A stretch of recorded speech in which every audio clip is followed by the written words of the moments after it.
তো আহি পালো শান্তি নিবাস বৃদ্ধ আশ্ৰম আৰু একদম ভিডিঅ'টো স্কিপ নকৰাকৈ চাই থাকিব। সকলোখিনি মই দেখাবৰ কাৰণে আপোনালোক চেষ্টা কৰিম।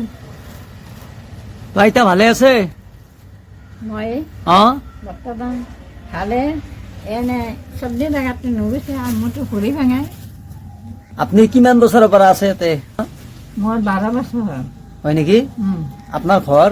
মই বৰপেটা সত্ৰ শংকৰী মানুহ, বৰপেটা সত্ৰৰ শংকৰী মানুহ, মহাপুৰুষা শংকৰী মানুহ।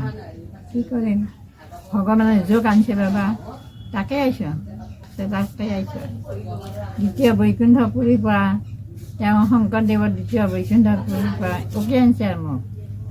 কাপাল আছে আৰু লিখন নাই, কি কৰিম বাবা, এৰা মানুহে দিয়ক থকা কেইদিন থাকিব লাগব কৰি ভালে ভালে আৰু প্ৰভুৱে আছে।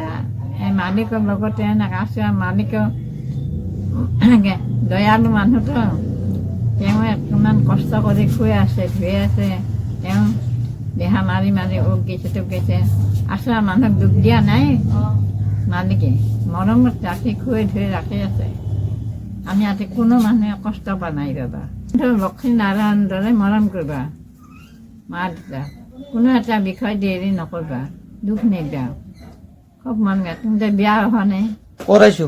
কৰিছা? হয়। ল'ৰা ছোৱালী কি? ল'ৰা দুটা। ভালে সুখী পৰিয়াল। ল'ৰা দুটা ভাল মানুহ কৰিবা, পঢ়িলে শুনে চব হৈ যায়। তোমালোকক মাতৃ পিতৃকেইজন মৰমেৰে ৰক্ষা কৰি পালন কৰে, প্ৰভুৱে কিবা কৰে, সুখী পৰিয়াল। আইতা যিখিনি কথা ক'লাক মোৰ কেমেৰাৰ আগত, সঁচা কথা কৈছে আইতাই। কিন্তু চাওকচোন, আমি ধৰক কিছুমানে তিৰোতাৰ কথা শুনি কিনি মাই পিতিক বেয়া পাওঁ। বাচি থকা কেইদিন জীৱনত সেনাই কোনো কৰিব নালাগে মাক দেউতাকক। আজি যদি মোৰ মাইক মই সেনা কৰোঁ, মোৰ চলি আছে, মোৰ চলিও মোক সেনা কৰিব। মোৰ চলিৰ আগত যদি মাইক ভাল সন্মান কৰোঁ, ভালকে খোৱা, ভালকে পিন্ধাও, মোৰ চলিও মোক ভালকে পিন্ধাব, ভালকে খুৱাব। আজি মোৰ ইউটিউব চেনেলৰ জৰিয়তে আৰু ফেচবুকৰ জৰিয়তে আপোনালোকক কৈছো, মই বাচি থাকাক লগি মই ছাল বৌ খেদে হলেও মই এনা আন পৰিৱেশত মোৰ মাইক থাকবা মই নেদাও।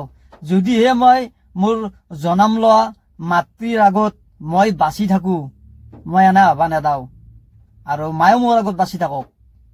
কিন্তু ভাই চাক, মই লগত হাতযোৰ কৰি কৈছো, মাক দেউতাকক এনকে যাতে কোনো থৈ গুচি নাযায়। কাৰণ চাক, বহুত দেখা পাইছো ভদ্ৰলোক তিৰিলৈ ভাড়া ৰুমত থাকে, কিন্তু মাক পিতাকক আশ্ৰমত থয়। সেনা হবা নালগে, কোনোৱে সেনা কৰবা নালগে।